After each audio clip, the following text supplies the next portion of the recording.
الشيطان الرجيم. بسم الله الرحمن الرحيم.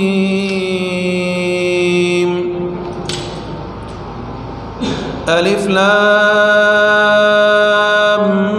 ميم. ذلك الكتاب لا ريب فيه هدى للمتقين. الف لام میم. اللہ رب العزت ہی اس کا معنی اور مراد جانتے ہیں. سورہ بقرہ کی ابتدا میں الف لام میم حروف مقطعات کا یہ مجموعہ لے کر آئے.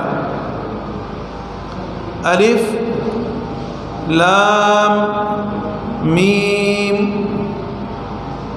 الگ الگ حروف کو مقطعات کہا جاتا ہے کہ الف الگ ہے، لام الگ ہے اور میم الگ ہے. یہ جو حروف مقطعات قرآن کریم کے اندر اکثر سورتوں کے ابتدا میں آتے ہیں، اس کا معنی اور مراد اللہ رب العزت کے علاوہ کوئی نہیں جانتا. ہاں، علماء فرماتے ہیں کہ بعض حضرات کو جو اللہ کے قریب ہوتے ہیں، اللہ رب العزت اس کا مراد اور مطلب ان کے اوپر کھول دیتے ہیں. لیکن در حقیقت عام لوگوں کے اعتبار سے دیکھا جائے تو اس کا معنی اور مطلب آج تک کوئی نہیں جان سکا. حروف مقطعات جس کا معنی اور مطلب کوئی نہیں جانتا، قرآن کریم شروع ہی سے تمام کے تمام ان عربیوں کو، اہل عرب کو چیلنج دے رہا ہے کہ اگر تم یہ سمجھتے ہو کہ قرآن کریم اللہ کا کتاب نہیں، قرآن کریم بھی عربی زبان میں ہے اور تمہاری بھی عربی زبان ہے،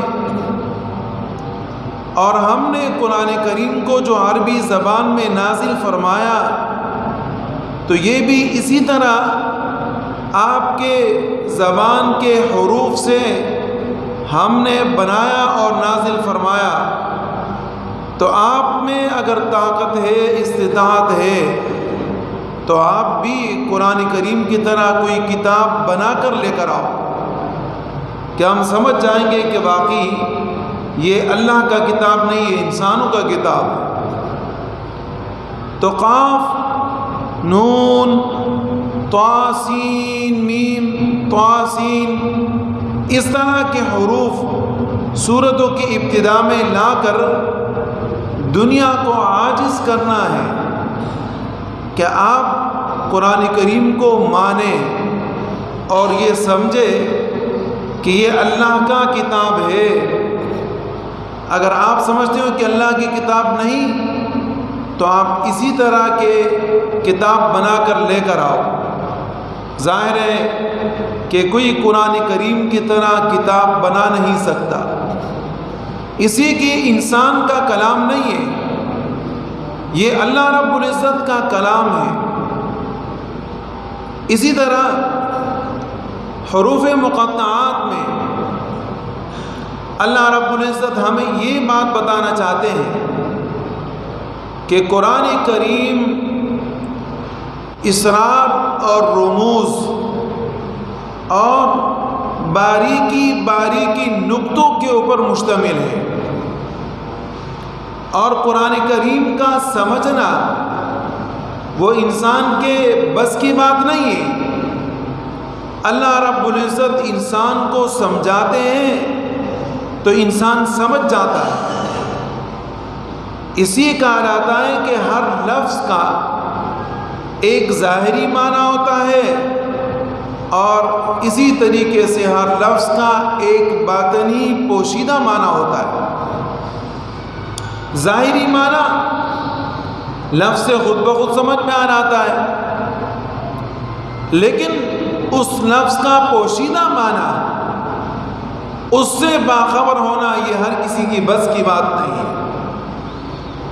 اللہ رب العزت کسی کو علم عطا فرمائے تو وہ سمجھ جاتا ہے، اور جس کو اللہ پاک یہ علم نہ دے وہ آدمی نہیں سمجھ سکتا۔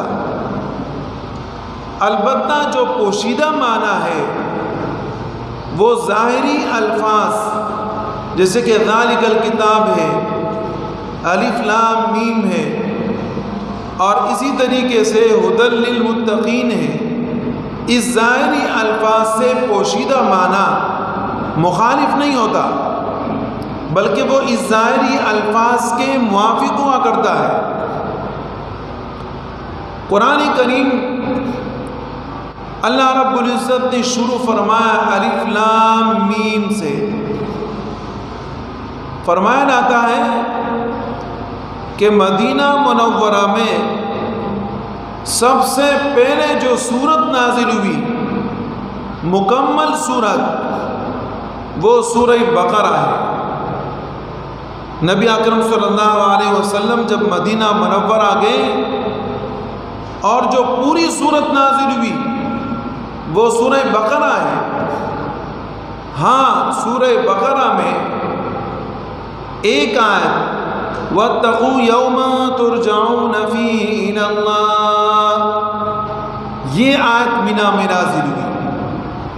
باقی الف لام میم سے لے کے آخر تک تمام کا تمام سورت کے تو تمام رکوع، تمام الفاظ مدینہ منورہ میں نازل ہوئے، اور یہ مکمل سورت نازل ہوئی پہلی مرتبہ۔ اس لیے علماء فرماتے ہیں کہ دیکھیں، اللہ رب العزت کے توفیق کے مطابق اور سمجھانے کے مطابق قرآن کریم کے ابتدا میں سورہ فاتحہ، پھر اس کے بعد سورہ بقرہ، پھر اس کے بعد سورہ آل عمران، پھر اس کے بعد سورہ نساء، یہ ترتیب اللہ رب العزت نے جیسے بتائی، نبی اکرم صلی اللہ علیہ وسلم نے جیسے صحابہ کرام کو سمجھائی، اس اعتبار سے سورہ بقرہ کو ابتدا کے اندر رکھا۔ ذالک الکتاب، یہ جو کتاب ہے، ذالک الکتاب، یہ کتاب لا ریب فیہ، اس میں شک نہیں، ذالک الکتاب لا ریب فیہ، اس کتاب میں کوئی شک نہیں۔ کتاب سے مراد کون سا کتاب؟ قرآن کریم۔ کتاب کہتے ہیں تمام آسمانی کتابوں کا مجموعہ، اور جتنے بھی اللہ رب العزت نے آسمانی کتابیں نازل فرمائی، تمام کتابوں کا خلاصہ نچوڑ قرآن کریم کے اندر ہے۔ اسی اس کو اللہ رب العزت نے کتاب فرمایا کہ قرآن کریم ایک کتاب ہے۔ قرآن کریم ایسی کتاب ہے کہ اس میں کسی قسم کا کوئی شک اور شبہ نہیں ہے، اس لیے کہ دیکھیں قرآن کریم کا ہر مضمون سچا اور حقیقت کے اوپر مبنی ہے۔ قرآن کریم کے اندر پکی دلیلیں ہیں۔ جب قرآن کریم کا ہر آیت مضبوط ہے، ہر آیت مدلل ہے، اور جتنے واقعات ہیں وہ سچے ہیں، تو پھر اس بات میں دو بات نہیں ہونی چاہیے کہ یہ قرآن کریم شک والی کتاب ہے یا اس میں شک ہے نہیں۔ جب اس کے مضمون صحیح ہے تو یہ اللہ کا کلام ہونا بھی صحیح ہے، لہذا اس میں کسی قسم کا کوئی شک اور شبہ نہیں۔ تورات، انجیل